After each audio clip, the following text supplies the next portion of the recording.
Welcome back to John's Brew Time Bants. Well, this actually, is a Brew Time Bants special. This should be a kind of a proper video, but I've borrowed this machine, never seen one before. This is a Makita 18-volt shears.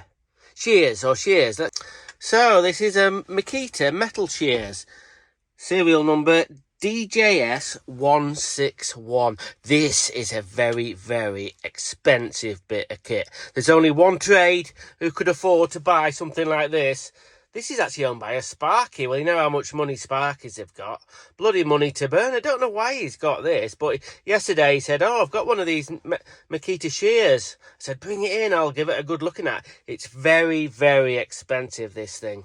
Very expensive.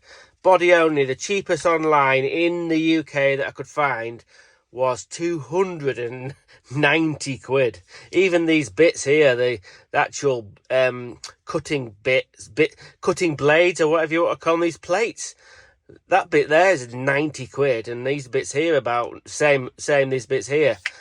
So what does it do? Well, it's like a bloody pair of scissors. You can see that little, where it cuts into that groove there. So this jaw goes backwards and forwards, and it just misses it, goes in this groove, and it shears the metal off.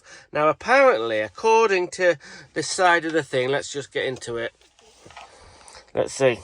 Mild steel, 1.6 mil. That's bloody thick steel. Stainless steel, 1.2 millimeters. It's made in Japan. I knew this was going to be a made in Japan tool. Very, very expensive. I bet they don't sell that many.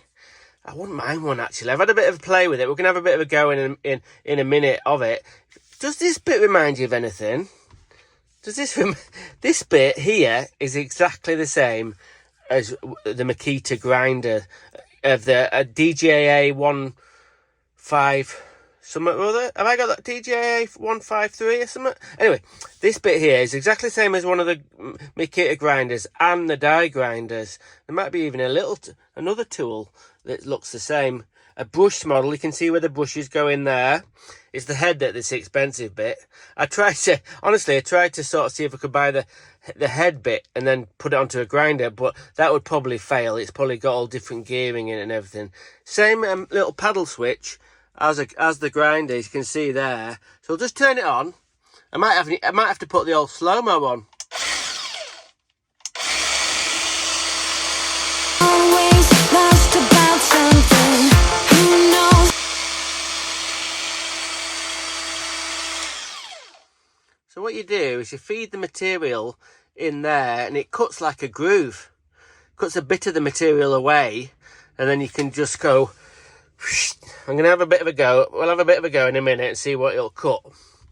I've got a little bit of aluminium plate there. And I've got a bit of lead. I do a lot of lead work, all I used to. And they've even got a little bit of rubber. We're going to see if it's any good. Of course, after me brew. Right, we've got a little bit of steel. I think this is about 1 millimetre thick galv. You see that green line there? We're going to try and cut it straight. It's very hard to cut it straight.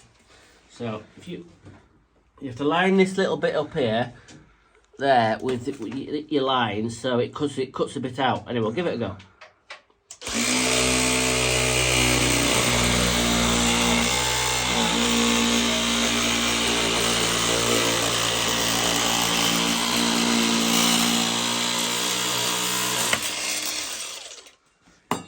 Look at that. Oh my god. Pretty bloody straight. Right, we'll try something a little bit thinner. We've got a little bit of alley here. So we'll try and follow that. See what happens.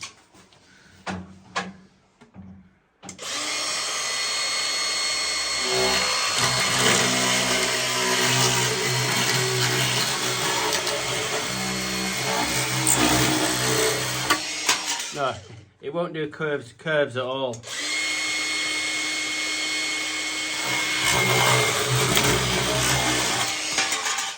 But all right for straights. What we're going to try now, folks, is a little bit of lead, because I do lead work. So if I'm making some lead strips to do some welding, this might be quite handy.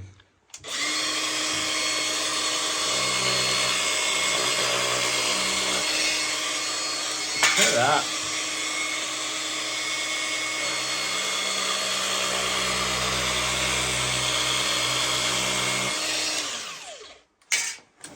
Not a bad bit of kit. Quite impressed with it, really. Let's try a little bit of rubber for crack.